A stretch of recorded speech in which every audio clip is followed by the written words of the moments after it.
Hello বন্ধুরা, আবারও চলে এসেছি একটা নতুন ভিডিও নিয়ে। ছোলা দিয়ে পনির। বাড়িতে আমরা যে সাধারণত ছোলা ব্যবহার করি, কালো ছোলা, সেইটা দিয়ে পনির দিয়ে আজকে বানাবো। তাহলে চলুন শুরু করি আজকের রেসিপি। সবার প্রথমে এখানে ছোলাটাকে আমি ভিজিয়ে রেখেছিলাম 5 থেকে 6 ঘন্টার জন্যে। তারপর ফুলে উঠেছে। তারপর এটাকে কুকারে ঢেলে দিলাম। তারপর দিলাম জল, আর এরই সাথে দিয়ে দিলাম সামান্য একটু লবণ, আর দিয়ে দিলাম হলুদ। এবার কুকারের ডালাটা বন্ধ করে 4টে সিটি হওয়ার জন্য বসিয়ে দেব। 4টে সিটির পর ফিরে আসলাম। দেখুন সেদ্ধ হয়ে গিয়েছে। এবার এটাকে সাইডে রেখে দেব। তারপর গ্যাস অন করে কড়া বসিয়ে দিলাম। কড়াতে দিয়ে দিলাম সরিষার তেল। তেলটাকে খুব ভালো করে গরম করে নেব। তেল গরম হয়ে গিয়েছে। এইবার ছোট টুকরো করে রাখা পনিরগুলোকে ভাজা করে নেব। একটু লালচে করে ভাজা করে নেব। বন্ধুরা, আগেই বলেছি তেলটাকে কিন্তু খুব ভালো করে গরম করে নিতে হবে। আপনারা যখনই যে কোনো কিছু ভাজা করবেন সেই সময় তেলটাকে খুব ভালো করে ধোঁয়া উঠিয়ে গরম করে নেবেন। সেক্ষেত্রে আপনার কড়াটা ননস্টিকে পরিণত হয়ে যাবে, সব কিছুই খুব ভালো করে ভাজা হয়ে যাবে।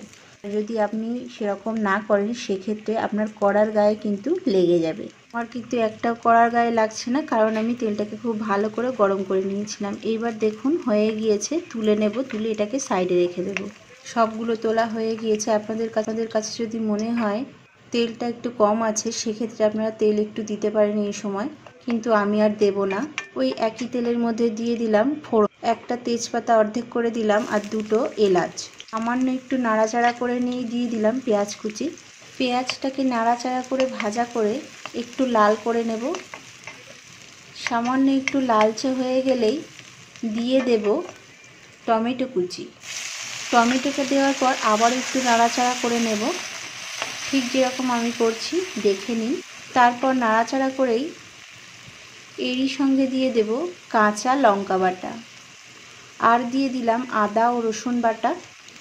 তারপর এটাকে গলানোর জন্যে সামান্য একটু লবণ দিলাম। এই সময় কিন্তু লবণটা সামান্য দেব, শুধুমাত্র টমেটোটাকে গলানোর জন্য। তারপর দিয়ে দেব হলুদ গুঁড়ো।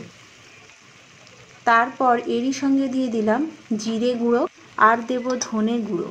তারপর রান্নাটাতে একটু কালার আনার জন্য দিয়ে দিলাম কাশ্মীরি লঙ্কা গুঁড়ো, আর দিলাম সামান্য একটু গরম মশলা। তারপর দিয়ে দিলাম জল। বন্ধুরা, সামান্য একটু জল দিলাম যাতে করে মশলাটা পুড়ে না যায়। এইবার সব মশলাগুলোকে খুব ভালো করে কষিয়ে নেব। দেখুন মশলাটা খুব ভালো করে আমার কষানো হয়ে গিয়েছে। এইবার আগে থেকে সেদ্ধ করে রাখা ছোলাটাকে আমি দিয়ে দিলাম। বন্ধুরা, আপনারা যারা আমার ভিডিওটা দেখছেন, যদি ইউটিউব থেকে দেখে থাকেন তাহলে চ্যানেলটাকে সাবস্ক্রাইব করে নেবেন, আর যদি ফেসবুক থেকে দেখেন অবশ্যই আমার পেজটাকে ফলো করে নেবেন। আর বন্ধুরা, আপনারা বাড়িতে বানিয়ে আমাকে কমেন্টে জানাবেন আপনাদের কেমন হয়েছে। তারপর ভেজে রাখা পনিরটাকে দিয়ে দিলাম। পনিরটাকে দিয়ে আবারও নাড়িয়ে চাড়িয়ে 2 মিনিট এইভাবে কষিয়ে নেব। 2 মিনিট কষানোর পর রেডি হয়ে গেল আমার ছোলা পনির। বন্ধুরা, এটা খেতে খুবই টেস্টি হয়েছিল।